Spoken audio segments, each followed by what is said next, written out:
She thought she knew her town, every street, every neighbor. But one ordinary afternoon shattered that illusion. Whispers, stares, doors closing where once there was a smile.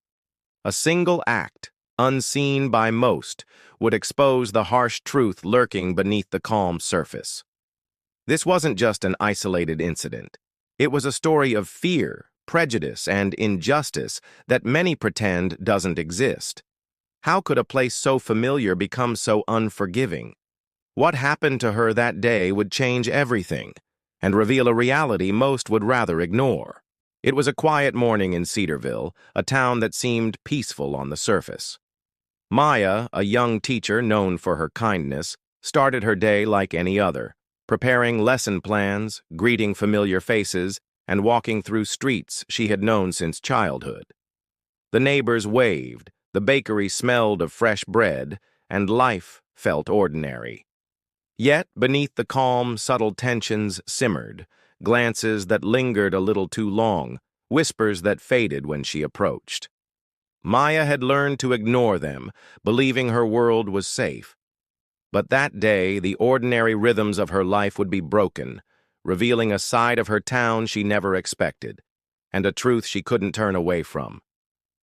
The morning had started like any other, but by midday, Maya could feel the subtle shift. At the school, a colleague avoided her gaze, muttering, "Just be careful out there," under his breath. She brushed it off as paranoia, until she stepped out for lunch. Walking past the corner store, she noticed a group of men staring. Not casual glances, but the kind that lingered and weighed heavy on her chest. Their whispers followed her, sharp and deliberate, cutting through the hum of the town's everyday life. She quickened her pace, heart thudding, hoping they would lose interest. But they didn't. Later that afternoon, a parent at the school questioned her competence in front of the entire staff, insinuating she didn't fit in with the town. Maya's cheeks burned, not with shame, but with a deep, simmering anger. Every smile she'd offered that morning felt like it had been met with silent judgment. The hallways that once felt welcoming now seemed narrow and suffocating, echoing with the unspoken prejudice that had always existed but was never this blatant. That evening, as she walked home, the tension mounted further. Cars slowed as she passed, their drivers staring too long, hands gripping steering wheels tightly. She could hear snickers behind her, footsteps falling in rhythm with her own. The familiar streets now seemed foreign, each shadow a potential threat. When she reached the corner where her favorite bakery once stood, the front window shattered, a rock thrown with precision. Her pulse spiked and she froze, unsure whether to run or call for help. The sound of laughter echoed from the alley across the street. She didn't know who had done it, or why, but the message was clear. She wasn't welcome. At home, Maya tried to process the day. The letters in her mailbox were polite on the surface, but each contained subtle reminders, threats hidden beneath seemingly friendly words, warnings disguised as advice. She felt a chilling realization settling in. This wasn't random. The town she had trusted, the streets she had walked 1,000 times, were now a landscape of hostility. And the most terrifying part? She didn't know how far they would go, or what tomorrow would bring. As night fell, a single thought refused to leave her mind. The world she knew had cracked open, exposing a darkness she had long ignored. What would happen the next time she stepped outside? Would she be able to face the town, or would fear finally force her to retreat? The answers were uncertain, but one thing was painfully clear. Maya's life had changed, and the events set in motion that day were only beginning to escalate. That night, the tension that had been building all day erupted into something undeniable. Maya stepped onto her porch, exhausted and wary, when a group of men from earlier blocked her path. Their faces were shadowed under the dim streetlights, but the hostility was unmistakable. Words were thrown, insults wrapped in venom, accusations laced with fear and prejudice. Maya's chest tightened, her pulse raced. She had faced whispers, stares, and subtle threats before, but nothing like this. This was direct, personal, unavoidable. One of them shoved her lightly, testing, watching for a reaction. Her instinct was to lash out, to scream, to run, but she held herself back. Fear and anger warred inside her, a storm she couldn't escape. Each second stretched, heavy with anticipation, as the men circled closer, their laughter echoing down the empty street. She thought of the letters, the shattered windows, the whispers at work. It all had led to this moment. Then, as if on cue, a car's headlights cut through the darkness, illuminating the scene. The men paused, their shadows stretching long across the pavement.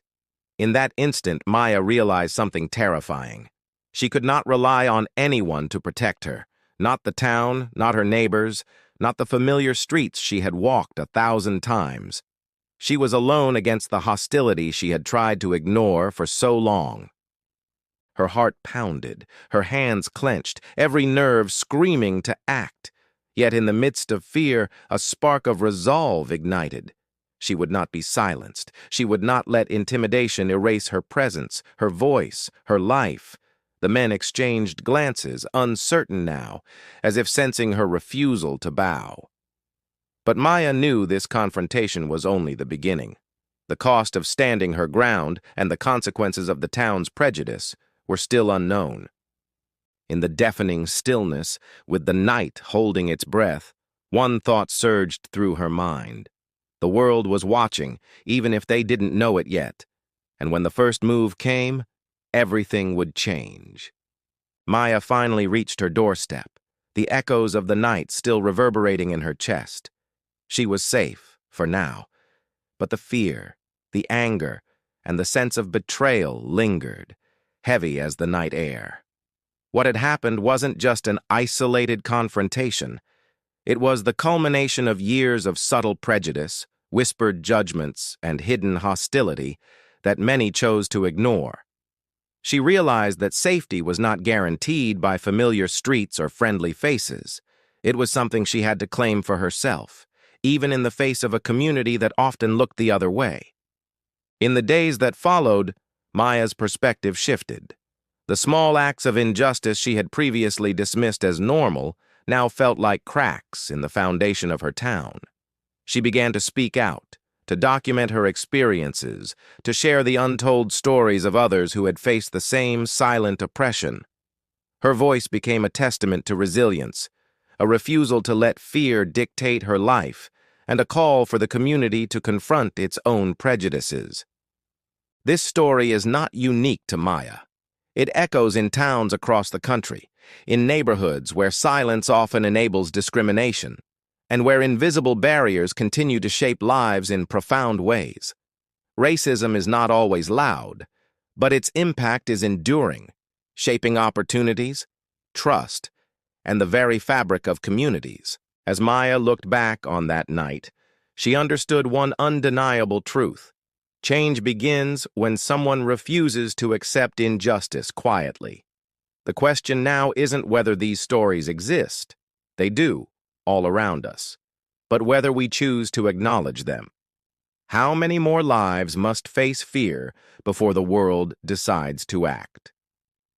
Maya's story is a reminder that confronting prejudice requires courage, persistence, and the willingness to speak even when it feels unsafe. The real work starts now,